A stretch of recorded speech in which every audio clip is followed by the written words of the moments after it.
Hello, I'm Dr. Wendy Bridges.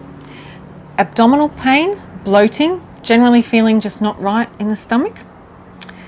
IBS, or Irritable Bowel Syndrome, is a problem that affects, it's estimated, about 1 in 10 Australians. It's a functional gut disorder. We would say that someone meets the criteria for having IBS when for one or more days in a week, for at least 3 months, they have abdominal pain, pain associated with opening their bowels, bloating and discomfort, and change in bowel habit, either their bowel being more constipated or more runny. IBS is not dangerous as such. The real issue is about the pain and suffering that the person with IBS has and how it affects their daily life. If you're going along to the GP to have a talk about what's going on with your digestive system, it's really helpful to have kept a bit of a diary about when you've opened your bowels, what it was like, what you've been eating, and what sort of symptoms you've had, what you would rate them out of 10, and whether they were associated with anything you ate, anything you drank, any activities. Your GP is going to take a look at all this information and try to work out what's going on, put the story together.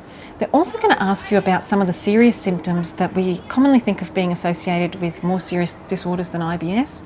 And this is things like passing blood in your stool, having a fever for no apparent reason, losing weight without trying, or having abdominal pain or diarrhea at night that actually wakes you up from sleep.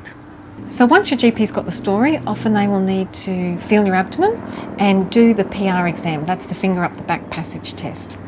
Once you've had all of that, your GP may well be able to come to a diagnosis of IBS. It's not actually necessary to do blood tests, feces tests, or have a colonoscopy to be diagnosed with IBS, though sometimes people need to do these things to rule out alternative diagnoses. So what can actually help with IBS? Different things work for different people. Together with your GP, you might have to find try different things before you hit on the one that actually works for you.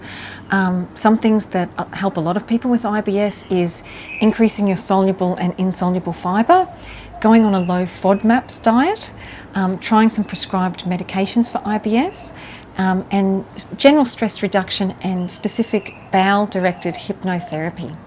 So if you think you're suffering with IBS, go along, have a talk to your GP and see if you can get some relief.